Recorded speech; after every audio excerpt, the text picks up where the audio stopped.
શ્રાવણ માસનો આરંભ થતાં જ રાજકોટનું વાતાવરણ ભક્તિમય બન્યું છે। દેવાધિદેવ મહાદેવને સમર્પિત આ માસમાં ભક્તો શિવજીની આરાધનામાં લીન બન્યા છે। રાજકોટના સુપ્રસિદ્ધ પંચનાથ મહાદેવ મંદિરે શિવ ભક્તિનો અનેરો ઉત્સાહ જોવા મળી રહ્યો છે।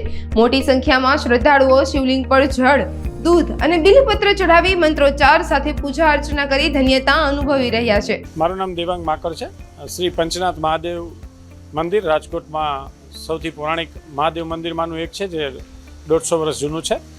આ મહાદેવ મંદિર ખાતે દર વર્ષની જેમ શ્રાવણ માસમાં અનેક ઉત્સવો, અનેક ધાર્મિક કાર્યો અને અનેક મેડિકલ કાર્યો આ શ્રાવણ માસ દરમિયાન કરવામાં આવે છે। આપણે અલગ અલગ ઉત્સવની વાત કરીએ તો સૌપ્રથમ રોજની મહાદેવની 4 પ્રહરની પૂજા અહીંયા થતી હોય છે। ત્યારબાદ દર સોમવારે ભાવિકોને પ્રસાદ વિતરણ કરવામાં આવે છે। આ સિવાય દરરોજ બ્રહ્મ ભોજન કરાવવામાં આવે છે, જેમાં આશરે 250 જેટલા બ્રાહ્મણો પંચનાથમાં અહીંયા પોતાની પૂજા અર્ચના કરતા હોય છે શ્રાવણ માસ દરમિયાન, અને પોતાનું ભોજન એટલે કે પ્રસાદ પણ અહીંયા જ ગ્રહણ કરતા હોય છે।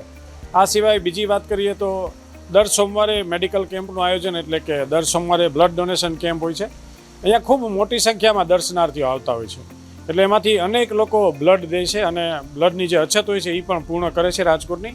આ સિવાય દર શ્રાવણ મહિનાએ અલગ અલગ કાર્યક્રમોનું સતત આયોજન આ ટ્રસ્ટ દ્વારા કરવામાં આવે છે, જેમાં કદાચ એક જ મંદિર એવું છે જેમાં ઘીના મહાદેવના પરિવારના દર્શન લોકોને અહીંયા કરવા મળે છે। જે લોકોને અહીંયા મહાદેવની પૂજા અર્ચના કરવી હોય, રુદ્રી કરવી હોય, અહીંયા ઓફિસ ખાતે સંપર્ક કરાવી પોતાનું નામ, તારીખ અને સમય લખાવી શકે છે। અહીંયા આગળ પૂરી સિક્યુરિટીની વ્યવસ્થા હોય છે, પ્રશાસન તરફથી પોલીસ બંદોબસ્ત પણ આપવામાં આવે છે, લાઇટની પૂરી વ્યવસ્થા હોય છે, અને જે કંઈ જરૂરી વ્યવસ્થા હોય છે આ ટ્રસ્ટ દ્વારા વર્ષોથી નિર્માણ કરવામાં આવે છે। દર વર્ષ કરતાં આ વર્ષે આપણે જોઈએ તો બ્રાહ્મણો જે પહેલાં બ્રહ્મભોજન માટે રાજકોટના આવતા હતા, આ વખતે રાજસ્થાન, મધ્યપ્રદેશથી પણ આવે છે, અને એ પૂરો શ્રાવણ મહિના અહીંયા બેસે।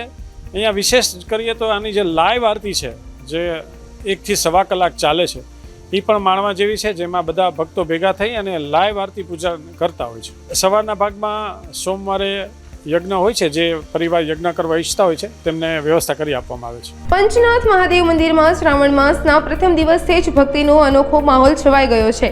ભોળાનાથના દર્શન કરવા માટે ભક્તોની લાંબી કતારો જોવા મળી રહી છે। આ મંદિરની એક વિશેષતા એ છે કે અહીં ભક્તોને ઘીના મહાદેવ પરિવારના દર્શનનો અદ્ભુત લાભ મળે છે। શ્રદ્ધાળુઓ રુદ્રાભિષેક અને ભજનની સુરાવલીમાં લીન થઈને દાદા શિવના આશીર્વાદ મેળવી રહ્યા છે, જાણે સમગ્ર વાતાવરણ શિવમય બની ગયું છે। શ્રાવણ માસ દરમિયાન દર સોમવારે વિશેષ પ્રસાદનું પણ અહીં આયોજન કરવામાં આવે છે, જે ભક્તોમાં ઉત્સાહનો વધારો કરે છે। ઇન્દ્રવદન શાંતિલાલ ત્રિવેદી, પંચનાથ મહાદેવ મંદિર, રાજકોટ।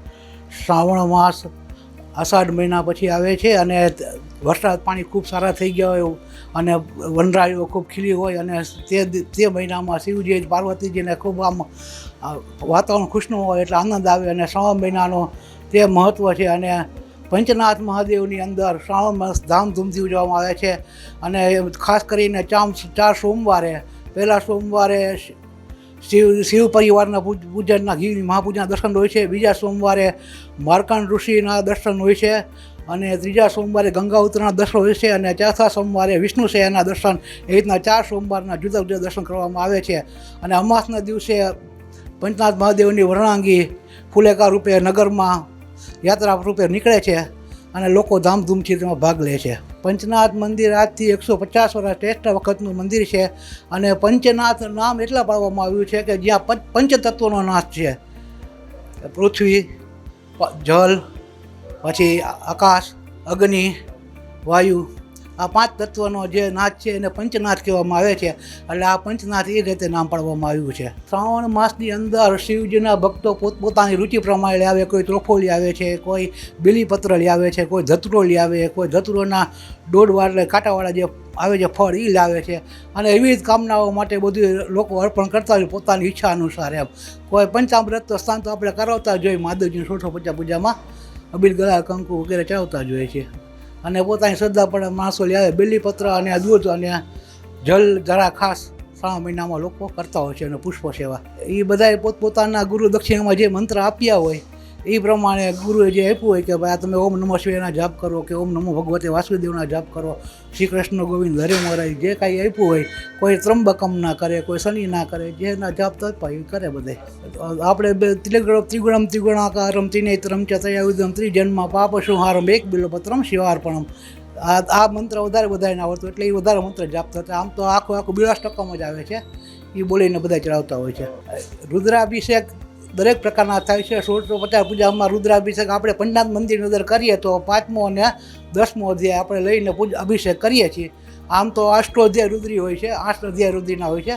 એ શિવરાત્રિના દિવસે રાતના કરવામાં આવે છે અને બાકી ચાલુ દિવસોમાં સમય અનુસાર આપણે પૂજાપાઠ કરતા હોય છે. બધાએ પોતપોતાની નિયમ અનુસાર પોતાના શાસન અનુસાર રહેવું જોઈએ અને કોઈ પણ જાતનું લોકોને બીજા લોકોને તકલીફ ન પડે એ રીતના રહેવું જોઈએ. શિવરાત્રિની રાતે પૂજા કરવામાં આવે છે. એ શિવરાત્રિને ભગવાન આશુતોષ ભગવાનને રાતે બહાર આવે છે ભગવાન પંચનાથ મહાદેવ, એટલે એ આપણે એના જલધારા અને અભિષેક ને બધું આપણે કરતા હોય છે.